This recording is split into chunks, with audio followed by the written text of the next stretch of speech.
rien n'est immuable dans la vie et dans les contrats de travail non plus. Le contrat de travail peut être modifié ou peut être changé dans le cours de l'exécution, dans le cours de sa vie, et va se poser alors la question de savoir si ce changement ou cette modification affecte le noyau dur du contrat ou s'il remet en cause l'équilibre du contrat ou pas. C'est tout ce qu'on va être amené à voir dans cette nouvelle séquence. Bienvenue à toutes et à tous sur cette nouvelle séquence qui va nous permettre donc de parler de la modification du contrat de travail. Voyons donc bien sûr tout d'abord le cas pratique et donc l'histoire d'Annabelle qui annonce aux 7 salariés d'Imanette qu'il va y avoir du déménagement dans l'air. En effet, les locaux que Imanette loue à Issy-les-Moulineaux sont beaucoup trop petits et cela peut bloquer le développement donc de l'entreprise. Donc après avoir longuement étudié la question avec les salariés, Annabelle a pris la décision de louer de nouveaux locaux à Boulogne, ville limitrophe d'Issy-les-Moulineaux. Et donc, sur les 7 salariés d'Imanette, 6 acceptent sans aucun problème. Mais pour le 7e, Paul, c'est un petit peu plus problématique parce que son temps de trajet est rallongé de plus d'une demi-heure. Et donc, du coup, il ne pourra plus rentrer chez lui pour déjeuner. Et donc, il refuse absolument d'aller travailler à Boulogne. Voyons donc le principe lié à la modification des contrats. Les conditions d'emploi des salariés peuvent être modifiées durant la relation de travail, on le sait bien.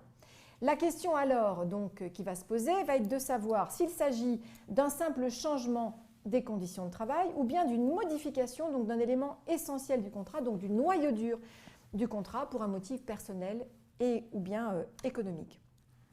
Voyons tout d'abord la première hypothèse, le simple changement des conditions de travail.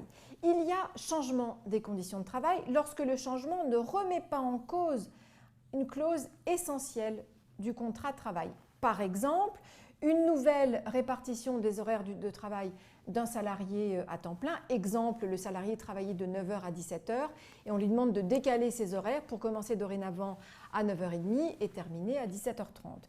Ou bien il peut s'agir d'une nouvelle tâche qui va être confiée au salarié mais qui rentre bien dans sa qualification. Et il peut aussi s'agir d'un changement de lieu de travail mais qui reste dans le même secteur géographique. Quand on parle de changement des conditions de travail, le salarié a une marge de manœuvre qui est assez réduite dans la mesure où, comme cela ne remet pas en cause un élément essentiel du contrat, le salarié ne peut pas refuser le changement qui va lui être présenté par l'employeur, sauf s'il justifie d'une atteinte excessive à sa vie privée ou bien d'un motif discriminatoire lié à ce changement. Et donc, en dehors de ces deux cas de figure, tout refus injustifié du salarié pourra entraîner son licenciement. Licenciement pour cause réelle et sérieuse et dans certains cas un peu particuliers tout de même, licenciement pour faute grave. Voyons le second point, la modification du contrat pour un motif personnel. Il y a modification du contrat lorsque l'employeur souhaite procéder à une modification d'un élément essentiel du contrat, c'est-à-dire lorsqu'il veut toucher à un élément qui correspond au noyau dur du contrat.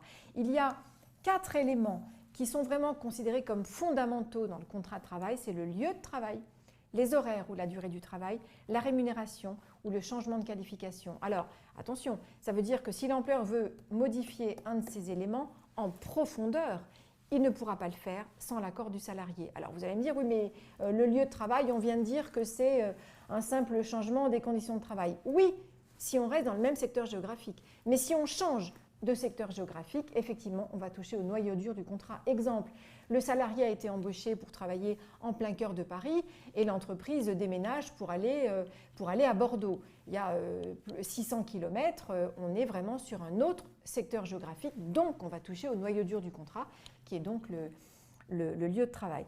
Pareil pour les horaires, on vient de parler des horaires. Si on modifie simplement les horaires de travail du salarié à raison d'une demi-heure de décalage, voire même d'une heure, on ne modifie pas l'équilibre du contrat. Maintenant, si je demande au salarié de réduire ses horaires ou bien de passer d'horaires de jour à des horaires de nuit ou inversement, là, il y a modification du noyau dur du contrat et donc, effectivement, on sera sur une modification du contrat de travail.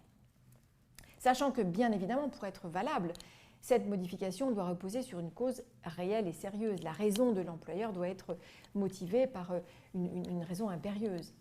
et le salarié doit être prévenu par lettre recommandée ou bien lettre mise en main propre.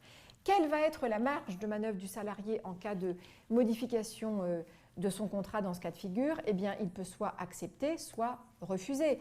Si le salarié accepte la modification, il faudra qu'il manifeste son accord par écrit en précisant donc qu'il est expressément d'accord pour la modification proposée par l'employeur.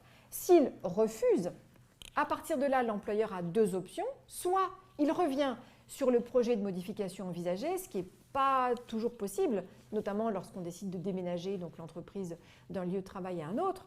Soit, si il ne peut pas revenir sur le projet de modification, l'employeur n'aura pas d'autre possibilité que d'engager une procédure de licenciement pour motif personnel. Voyons la troisième situation, c'est lorsque la modification du contrat est liée à un motif économique.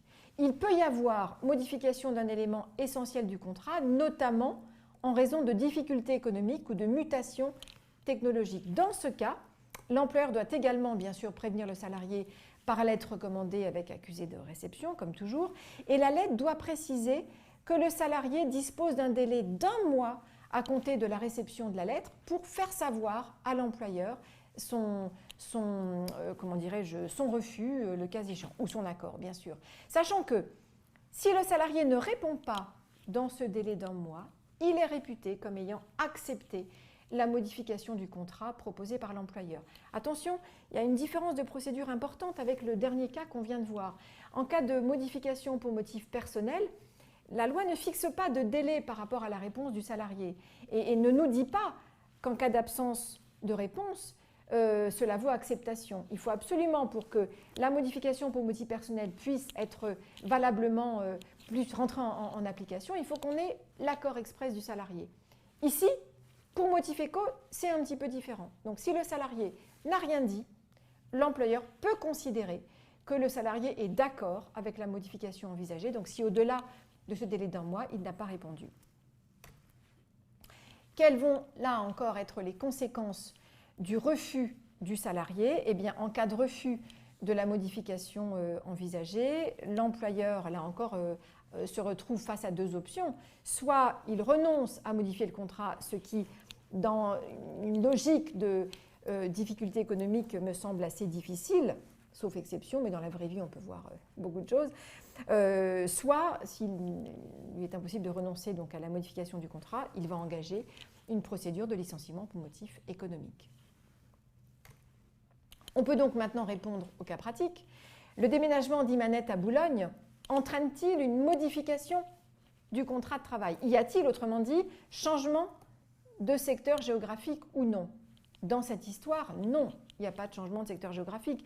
Lorsque le nouveau lieu de travail est situé dans le même secteur géographique, et là, entre Issy-les-Moulineaux et Boulogne, on est sur deux villes limitrophes, donc on n'est pas sur un changement de secteur géographique, les salariés sont tenus d'accepter ce changement. En cas de refus, l'employeur, ou Annabelle, pourra invoquer une cause réelle et sérieuse de licenciement. Alors c'est dommage pour Paul, à lui de voir s'il préfère les bons petits plats mitonnés maison à son emploi, à lui de savoir. Difficile de trancher, certes, mais à lui de savoir. Il risque un licenciement s'il refuse donc de rejoindre les salariés à Boulogne. Et Annabelle n'aura pas le choix, parce qu'elle ne pourra pas, évidemment, maintenir son poste à Issy-les-Moulineaux, puisque l'entreprise cessera d'exister à Issy-les-Moulineaux. Voilà. J'espère que vous avez tout compris.